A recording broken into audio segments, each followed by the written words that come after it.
வணக்கம் நண்பா, நீங்கள் பார்த்துட்டு இருக்கிறது கிரியேட்டர்ஸ் நேவிகேஷன். நான் உங்கள் ரஞ்சித். ரீசெண்டாக பார்த்தீங்கன்னா நம்ம கூட வேலை பார்க்குற ஒருத்தர் ஒரு ஸ்கேமில் வந்துட்டு மாற்றிருக்காரு. ஸோ அது என்ன ஸ்கேமு, அதில் வந்துட்டு எந்த மாதிரி அவர் ஏமாந்தார் அப்படின்றத பற்றி இந்த வீடியோவில் நம்ம பார்க்க போகிறோம். ஸோ ஒரு ஸ்டோரி மாதிரி எடுத்து சொல்கிறதுக்கு நான் ட்ரை பண்ணுறேன், ஓகேங்களா? ஸோ அவர் பார்த்தீங்கன்னா என்ன பண்ணியிருக்காரு அப்படின்னா, ஃபேஸ்புக்கில் வந்துட்டு எப்போவுமே அந்த ரீல்ஸ் மாதிரியான இதெல்லாம் பார்த்துட்ருப்பாரு. மூவி கிளிப்ஸ் மாதிரி வரும் இல்லையா, அதெல்லாம் பார்த்தீங்கன்னா டெய்லி வந்துட்டு அவர் பார்த்துட்ருப்பாரு. ஸோ அப்படி பார்த்துட்டு இருக்கும்போது அந்த ஃபீல்டில் பார்த்தீங்கன்னா ட்ரெஸ் எல்லாம் வந்துட்டு காம்போடு கொடுக்குறதா பார்த்தீங்கன்னா அவருக்கு வந்துட்டு ஒரு இது வந்திருக்கு, ஓகேங்களா? ஒரு ஆடு மாதிரி வந்திருக்கு. ஸோ அந்த ஆடை கிளிக் பண்ணி அவர் ஆர்டரும் ப்ளேஸ் பண்ணிட்டாரு, ஓகேங்களா? ஸோ அப்படி ப்ளேஸ் பண்ணவர் சரி நம்ம ஆர்டர் பண்ண தான் வரும் அப்படின்னு சொல்லிட்டு வெயிட் பண்ணியிருக்காரு. கொஞ்ச நாள் வெயிட் பண்ணதுக்கப்புறம் அவருக்கான பேக்கேஜும் வந்திருக்கு.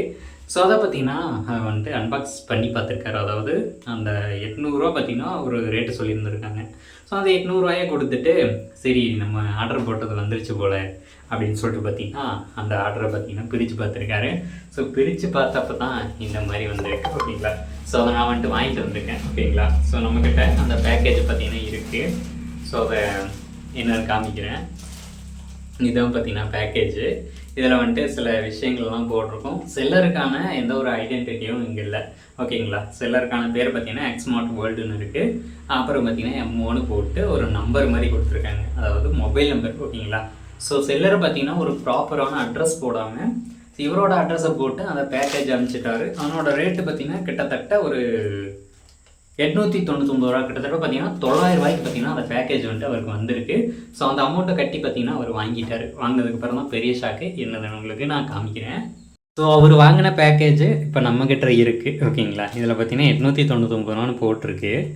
அதே சமயம் பார்த்தீங்கன்னா நமக்கு வந்துட்டு செல்லரோட டீட்டெயில் பார்த்தீங்கன்னா இந்த மாதிரி தான் போட்டிருக்கு. வேறு எதுவுமே கிடையாது. ஏதாச்சும் இஷ்யூஸ் இருக்குது அப்படின்னு சொல்லிட்டிங்கன்னா இந்த நம்பருக்கு காண்டாக்ட் பண்ணுங்கள் அப்படின்னு சொல்லிட்டு ஒரு நம்பரும் கொடுத்துருக்கேன், ஓகேங்களா? என்ன பார்சல் வந்துச்சு அப்படின்றது பார்த்தீங்கன்னா நீங்களே அசந்து போயிருக்கீங்க. அவர் என்ன ஆர்டர் போட்டார் அப்படின்றதையும் உங்களுக்கு நான் காமிக்கிறேன். அதே சமயம் இங்கே என்ன வந்திருக்கு அப்படின்றதையும் காமிக்கிறேன். வெயிட் பண்ணுங்கள், அவர் என்ன ஆர்டர் போட்டார் அப்படின்றத முதல்ல காமிச்சிட்றேன்.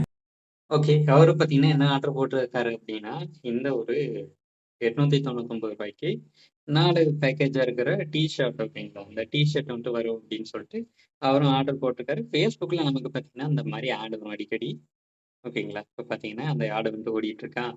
இதில் வந்துட்டு நமக்கு 899 இந்த 4 டிஷர்ட் பார்த்தீங்கன்னா கொடுக்குறதா சொல்லியிருக்காங்க. அண்ட் தென் ஃபேஸ்புக்கில் அந்த ஆடு பார்த்தீங்கன்னா அடிக்கடி வந்துகிட்டே இருக்கும், ஓகேங்களா? ஸோ அதை கிளிக் பண்ணி அவரும் வாங்கியிருக்காரு. ஸோ அப்படி வாங்கும்போது அவருக்கு என்ன கிடச்சிருக்கு அப்படின்னு காமிக்கிறேன் உங்களுக்காக. ஸோ இதெல்லாம் பார்த்தீங்கன்னா இந்த மாதிரி வரும். இதை நம்ம கிளிக் பண்ணோம்னா இந்த ஆடை கிளிக் பண்ணிட்டு நம்ம பார்த்தீங்கன்னா ஆர்டர் வந்துட்டு ப்ளேஸ் பண்ணிக்க முடியும். அப்படி ப்ளேஸ் பண்ணுற இது பார்த்தீங்கன்னா நமக்கு வந்துச்சு அப்படின்னா நம்மகிட்ட கேஷ் ஆன் டெலிவரியில் போட்டு விட்ருவாங்க. ஸோ அதை வந்துட்டு நம்ம வாங்கிட்டு நம்ம இந்த அமௌண்ட்டை பே பண்ணணும், ஓகேங்களா? அதான் கான்செப்ட். ஓகே, இப்போ ஒரு டிஷர்ட் ஆர்டர் போட்டிருந்தாரா? ஸோ அவருக்கு வந்தது என்னன்னு காமிக்கிறேன். நீங்களே அசந்து போயிடுவீங்க, அந்த மாதிரி வந்துருந்துச்சு. ஸோ இப்போ பார்த்தீங்கன்னா அவருக்கு வந்துட்டு இந்த பைண்டிங் பண்ணுறதுக்கான 4 அட்டை கொடுத்துருக்காங்க. ஸோ இந்த அட்டை பார்த்தீங்கன்னா வெயிட்டுக்காக, ஓகேங்களா? 0.48 அப்படின்ற மாதிரி அந்த கிராம்ஸ் கணக்கில் வெயிட் வந்துட்டு காமிக்கணும். அதுக்காக இந்த 4 அட்டை கொடுத்துருக்காங்க. ஸோ அதுக்கப்புறம் அவருக்கு ஒரு 100 சேரீ, ஓகேங்களா? ஸோ இது வந்துட்டு நான் காமிக்கிறேன் என்னென்னு. ஸோ அந்த கமெண்ட் செக்ஷன்லேயுமே பார்த்தீங்கன்னா அந்த மாதிரி தான் சொல்லியிருப்பாங்க. நான் வந்துட்டு ஒன்று ஆர்டர் போட்டேன், ஆனால் எனக்கு சேரீ தான் வந்திருக்கு, ஃப்ராடுவேன் அப்படின்ற மாதிரி நிறைய கமெண்ட்ஸ் பண்ணியிருப்பாங்க.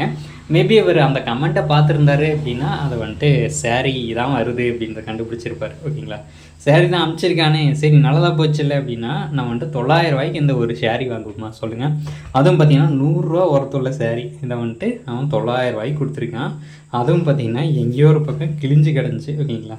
பார்த்த வரைக்கும் இதோ இங்கே, ஓகேங்களா? இங்கே பார்த்தீங்கன்னா கிழிச்சு வச்சு அனுப்பிச்சிருக்கான். அதுவும் பாருங்கள் அதனோட குவாலிட்டி எந்த மாதிரி இருக்குன்னு. ஸோ இதை வந்துட்டு அவன் 900 அனுப்பிச்சிருக்கான். அதையும் இவர் பார்த்தீங்கன்னா காசு கொடுத்து வாங்கிட்டார். ஏன்னா கேஷ் ஆன் டெலிவரியில் ப்ராடக்ட் பார்த்தீங்கன்னா போடுறாரு அப்படிங்கும்போது நமக்கு பார்த்தீங்கன்னா அந்த அமௌண்ட்டை வந்துட்டு கொடுக்கணும், ஓகேங்களா? கொடுத்ததுக்கப்புறம் தான் ஸோ ஆக்சுவலாக என்ன நடக்குது அப்படின்னு கேட்டிங்கன்னா கேஷ் ஆன் டெலிவரியில் போடும்போது செல்லர் பார்த்தீங்கன்னா அந்த மாதிரி ஒரு ப்ராடக்ட் வந்துட்டு நான் சேல் பண்ணுறேன் அப்படின்ற மாதிரி ஒரு டெலிவரியோ இல்லை கார்டோ இந்த மாதிரி ஒரு கொரியர் சர்வீஸில் அவர் வந்துட்டு ரெஜிஸ்டர் பண்ணிடுவார். அப்படி ரெஜிஸ்டர் பண்ணிட்டு அவருக்கு வர ஆர்டர்ஸ் எல்லாம் பார்த்தீங்கன்னா வந்துட்டு அதில் வந்துட்டு அனுப்பிடணும். ஓகேங்களா? ஸோ அப்படி அனுப்புறதுக்காக ஒரு ரிக்வஸ்ட் பண்ணிட்டு அவர் ஆட் பண்ணி வச்சுருவார். ஸோ அவங்க வந்துட்டு பிக்கப் பண்ணுறக்காக அந்த ப்ராடக்ட்டை போயிட்டு எடுத்துகிட்டு இவங்க பிக்கப் பண்ணிட்டு வந்துடுவாங்க. ஏன்னா கொரியர் பார்ட்னருக்கு தெரியாது அதில் உண்மையாலுமே என்ன இருக்குது அப்படின்றது. ஓகேங்களா? இங்கே வந்துட்டு கொரியர் சர்வீஸ் பார்த்திங்கன்னா என்ன பண்ணுவாங்கன்னா, அதை பார்சலை வாங்கிட்டு வந்து இன்னொரு பக்கம் கொடுத்துட்டு அவங்க எவ்வளோ அமௌண்ட் கொடுத்துருக்காங்களோ அந்த அமௌண்ட்டை பார்த்துட்டு அந்த அமௌண்ட்டை வாங்கி கொண்டு போய் அந்த செல்லருக்கு ரிட்டர்ன் பண்ணுவோம். ஓகேங்களா? இதுதான் நடத்துவாங்க. அதே நான் வந்துட்டு என்ன ஒன்று ரெஜிஸ்டர் பண்ணியிருக்கேன் அப்படின்றலாம் பார்த்திங்கன்னா நமக்கு வந்துட்டு அந்த ஆப்பில் தான் தெரியும். அதே நான் அந்த ஆப்புக்காரங்க நடத்துகிறாங்க இல்லையா, அவங்களுக்கு தான் அந்த டீட்டெயில் எல்லாமே தெரியும். ஓகேங்களா? இதை வந்துட்டு நம்ம ஒரு போலீஸ் கம்ப்ளைண்ட்டாக ரெஜிஸ்டர் பண்ணிவிட்டு அதுக்கப்புறம் அந்த டீட்டெயில் எல்லாம் விசாரிக்கும் போது அவன் யார் என்ன அப்படின்லாம் பிடிச்சிடலாம். ஓகேங்களா? தென் இப்போ வந்துட்டு அவன் ஒரு நம்பர் கொடுத்துருக்கானே, அந்த நம்பருக்கு கான்டாக்ட் பண்ண முடியுமா அப்படின்னு கேட்டிங்கன்னா அந்த நம்பர் பார்த்திங்கன்னா இப்போதைக்கு எடுக்காது. ஸோ கான்டாக்ட் பண்ணாலும் வராது. ஓகேங்களா? அந்த மாதிரி பண்ணியிருக்கான். தென் நமக்கு வந்துட்டு எப்படி அவன் போயிட்டு எல்லாம் எடுத்துகிட்டு வருவாங்க, பிக்கப் பண்ணிட்டு வருவாங்க அப்படின்னு கேட்டிங்கன்னா, அவன் வந்துட்டு ஆப்லேயே ரைஸ் பண்ணிடுவான். அந்த மாதிரி பிக்கப் பண்ணிக்கோங்க அப்படின்னு சொல்லிட்டு ஒரு அட்ரஸ் கொடுத்து ரைஸ் பண்ணி வச்சுருவான். அந்த அட்ரஸ்க்கு போயிட்டு இவங்க அந்த ப்ராடக்ட்டை பிக்கப் பண்ணிட்டு வந்துடுவாங்க. ஓகேங்களா? தான் நடக்க போகுது. ஸோ அதில் பார்த்திங்கன்னா அவன் வந்துட்டு அவனோட அட்ரஸ் போடணும் அப்படின்ற அவசியம் கிடையாது. சும்மா ஒரு நம்பரும் அதுக்கப்புறம் பார்த்திங்கன்னா அவனோட பேரும் இருந்தால் போதும். இங்கே வந்துட்டு யாருக்கு போகுதோ அவங்களுக்கு மட்டும்தான் அந்த வந்துட்டு போகும். ஓகேங்களா? தென் ஒன்ஸ் அது ரிட்டர்ன் வந்துடுச்சு அப்படின்னாலுமே அவங்க வந்துட்டு அதை வாங்காமல் விட்டுட்டாங்க அப்படின்னாலுமே அது வந்துட்டு திருப்பி அவனுக்கு செல்லருக்கு போயிடுமா அப்படின்னா போயிடும். ஓகேங்களா? எப்படின்னா அவனுக்கு வந்துட்டு அந்த ஆப்லேயே காமிச்சிடும் இங்கே வந்துட்டு ரிட்டர்ன் பண்ணும் அப்படின்னு சொல்லிட்டு. ஸோ இவங்க கால் பண்ணும்போது அவன் ரிட்டர்ன் பண்ணுறதுக்கான பிளேஸில் போயிட்டு வாங்கிட்டு வந்துட்டு அவன் பார்த்திங்கன்னா அதுக்கான சார்ஜஸையும் கொடுத்துருவான். ஓகேங்களா? இதை நடக்க போகுது. இப்படி தான் பார்த்திங்கன்னா அந்த கொரியர் சர்வீஸ் வந்துட்டு ஒர்க் ஆகுது. ஓகேங்களா? ஸோ இதில் வந்துட்டு நம்ம எங்கே ஏமாந்து போகிறோம் அப்படின்னா, கேஷ் ஆன் டெலிவரியில் போடும்போது அந்த அமௌண்ட்டு பார்த்திங்கன்னா கரெக்டாக கொடுத்தாகணும். அப்படின்னா நம்ம அமௌண்ட்டு கொடுத்துட்டு தான் அந்த பொருளையே பிரித்து பார்ப்போம். அதுக்கப்புறம் ரிட்டர்ன் பண்ண முடியாது. ஓகேங்களா?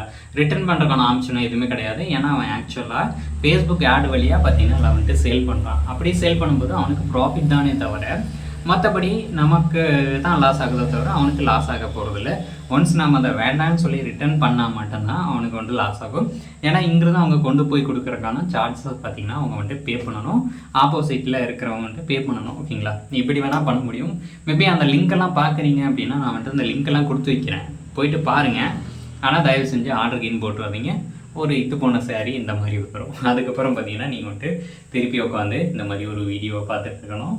ஸோ அந்த கமெண்ட் செக்ஷனோ அப்புறம் அவனோட போஸ்ட்டு இதெல்லாம் பார்த்தீங்கன்னா நான் வந்துட்டு டெஸ்கிரிப்ஷனில் ஆட் பண்ணுறேன், செக் பண்ணி பாருங்கள். நீங்கள் வந்துட்டு இது மாதிரி பார்க்குறீங்க அப்படின்னா தயவு செஞ்சு ஆர்டர் பண்ணி உங்கள் அமௌண்ட்டை வேஸ்ட் பண்ணாதீங்க.